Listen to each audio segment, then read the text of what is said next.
Dear students, +2 അല്ലെങ്കിൽ degree കഴിഞ്ഞിട്ട് commerce രംഗത്ത് ഒരു കരിയർ ബിൽഡ് ചെയ്യണമെന്ന് ആഗ്രഹിക്കുന്ന ഓരോ സ്റ്റുഡൻറ്റിനെ സംബന്ധിച്ചിടത്തോളം സ്വപ്ന തുല്യമായ ചില കോഴ്സുകളുണ്ട്. CA, ACCA, CMA, CS. എന്നാൽ ഇത്തരം പ്രീമിയം കോഴ്സസ് ആഗ്രഹിക്കുന്ന ഓരോ കുട്ടിയെ സംബന്ധിച്ചിടത്തോളം ചില പ്രശ്നങ്ങളുണ്ട്. ഒന്നാമതായി ഇതിൻ്റെ കോസ്റ്റ്. പ്രീമിയം കോഴ്സ് ആയതുകൊണ്ട് തന്നെ സാധാരണക്കാരന് ഇത് അഫോർഡബിൾ ആവുമോ എന്നതാണ് പ്രശ്നം. രണ്ടാമതായി ഇതിൻ്റെ ടഫ്നെസ്.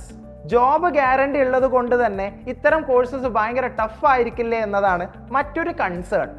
മൂന്നാമതായി ഇത് എവിടുന്ന് പഠിക്കണം, ഇത് നമുക്ക് ഓൺലൈനായിട്ട് നമ്മുടെ വീട്ടിലിരുന്നു കൊണ്ട് പഠിക്കാൻ പറ്റുമോ എന്നത്. ഇതിനൊക്കെയുള്ള സൊല്യൂഷനുമായിട്ടാണ് Xylem ഇൻസ്റ്റിറ്റ്യൂട്ട് ഓഫ് കോമേഴ്സ് നിങ്ങളുടെ മുന്നിലേക്ക് വരുന്നത്. ഏതൊരു സാധാരണക്കാരനും അഫോർഡബിൾ ആയിട്ടുള്ള ഏറ്റവും കുറഞ്ഞ ഫീസ്, അതോടൊപ്പം ഏതൊരു ടഫ് കോൺസെപ്റ്റുകളും നിങ്ങളെ പഠിപ്പിച്ച് മനസ്സിലാക്കാൻ best faculty pool with top class mentorship and ഏറ്റവും മികച്ച ഇൻഫ്രാസ്ട്രക്ചറോട് കൂടിയുള്ള offline programmes and live recorded സെഷൻസോട് കൂടിയുള്ള online programmes. So make your decision now and join us to be a Commerce Pro.